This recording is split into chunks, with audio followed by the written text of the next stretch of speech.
మా ప్రతినిధి సునీల్ లైవ్ లో సిద్ధంగా ఉన్నారు. సునీల్, ఎలా అర్థం చేసుకోవాలి?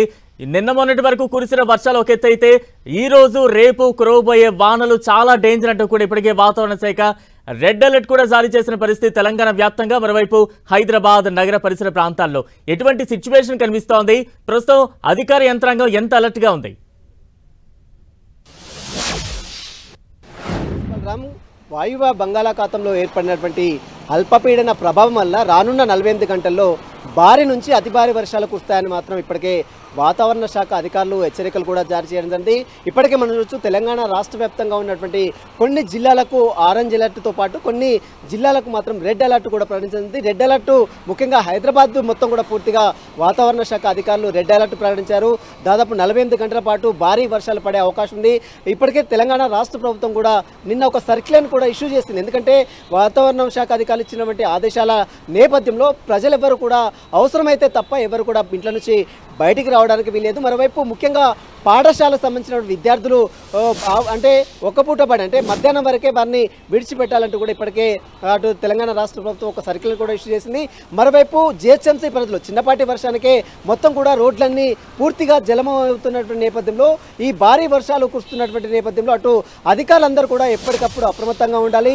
అటు హైడ్రా అధికారులతో పాటు జిహెచ్ఎంసీ అధికారులు, మున్సిపల్ శాఖ అధికారులతో పాటు పోలీసు యంత్రాంగం కూడా ఎప్పటికప్పుడు అప్రమత్తంగా ఉండాలంటూ కూడా ఇప్పటికే వాతావరణ అటు ప్రభుత్వం ఆదేశాలు జారీ చేసిన జరిగింది. మనం చూడొచ్చు చిన్న చినుకు పడితేనే మొత్తం చిక్కులోకి అన్న చందంగా హైదరాబాద్ నగరం మొత్తం కూడా పూర్తిగా మారిపోతున్న నేపథ్యంలో గతంలో కురుస్తున్నటువంటి వర్షాలకు ఏ విధంగా అయితే హైదరాబాద్ మొత్తం కూడా కతలావిత్రం అయ్యిందో అదే తరహాలో ఇప్పుడు ఒకవేళ భారీ వర్షాలు పడతాయని నేపథ్యంలో ఎక్కడికక్కడ అంటే లోతట్టు ప్రాంతాల్లో ఉండేటువంటి ప్రజలందరూ కూడా పూర్తిగా అప్రమత్తంగా ఉండాలి. ముఖ్యంగా రామంతపూర్ పరిసర ప్రాంతాలు కావచ్చు, మరోవైపు బోయినపల్లి పరిసర ప్రాంతాలు కావచ్చు, మరోవైపు మనం చూడొచ్చు నాగోల్ పరిసర ప్రాంతాలు, సరూనగర్ పరిసర ప్రాంతాలు. ఎందుకంటే ఆ లోతట్టు ప్రాంతాలు మొత్తం కూడా పక్కనే చెరువులు ఉన్నాయి కాబట్టి గతంలో మనం చూసాం భారీ వర్షాలకు గాను రోడ్లన్నీ నీరు మొత్తం కూడా ఇళ్ల మీదకి వచ్చినటువంటి నేపథ్యం మనం చూసాం. ఆ తర్వాత మొత్తం కూడా ప్రజలందరూ కూడా అస్తవ్యస్తలు పడినటువంటి పరిస్థితి మనం చూసాం. అదే తరాలో ఇప్పుడు 48 గంటల పాటు భారీ వర్షాలు కురిసే అవకాశం అని చెప్తున్న నేపథ్యంలో ఎవరు కూడా ఇళ్ల నుంచి బయటికి రావడానికి వీలేదు. ప్రజలందరూ కూడా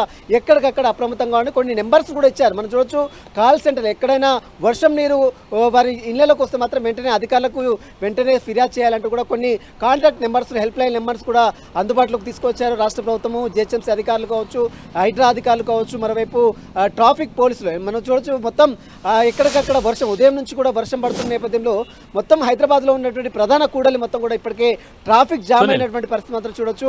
ప్రజలు ఇంకా 48 గంటల పాటు హైదరాబాద్ రెడ్ అలర్ట్ ఇప్పుడే వాతావరణ శాఖ డైరెక్టర్ నాగరత్నం కూడా ప్రకటించడం జరిగింది. కాబట్టి ముఖ్యంగా హైదరాబాద్లో ఉండే ప్రజలందరూ కూడా ఇంట్లోనే ఉండాలి, ఎవరు సురక్షితంగా ఇంట్లోనే ఉండాలి, ఎవరు కూడా అత్యవసరం తప్ప ఎవరు కూడా బయటికి రావడానికి వీల్లేదంటూ కూడా ఇప్పటికే అధికారులు అందరూ కూడా హెచ్చరికలు కూడా జారీ చేశారు. హైదరాబాద్లో ముఖ్యంగా లోతట్టు ప్రాంతాల్లో అందరూ కూడా సురక్షితంగా ప్రాంతాలకు తరలి వెళ్ళాలి.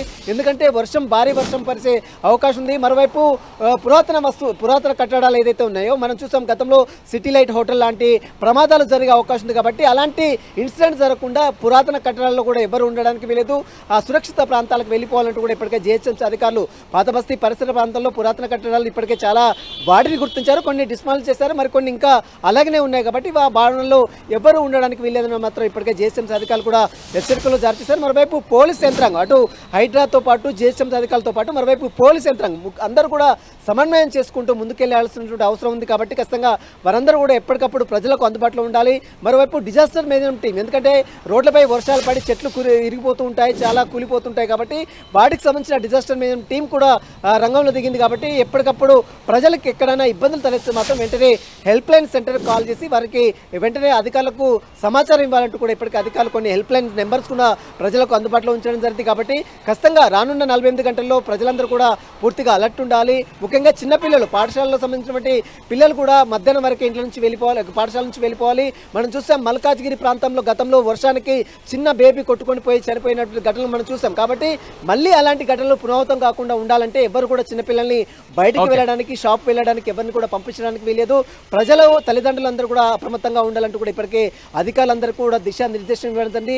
మరి కాసేపట్లోనే ముఖ్యమంత్రి కమాండ్ కంట్రోల్లో ఈ యొక్క వర్షాలకు సంబంధించిన విషయాలపై కూడా, మరోవైపు కొన్ని సమస్యలపై కూడా కమాండ్ కంట్రోల్లో సమీక్ష సమావేశం నిర్వహించే అవకాశం ఉంది. కాబట్టి ప్రజలందరూ కూడా పూర్తిగా అప్రమత్తంగా ఉండాలి, అధికారులందరూ కూడా పూర్తిగా అలర్ట్ ఉండాలని మాత్రం వాతావరణ శాఖ అధికారులు కూడా మరోవైపు ఇప్పటికే కొన్ని రెడ్ అలర్ట్, కొన్ని ఆరెంజ్ అలర్ట్ కూడా ప్రకటించడం జరిగింది. కాబట్టి ఇచ్చినటువంటి సూచనల మేరకే ప్రభుత్వం అధికారులు కూడా పూర్తిగా అన్ని ప్రాంతాలను కూడా అలర్ట్ చేయడం జరిగింది. Right, thank you Sunil.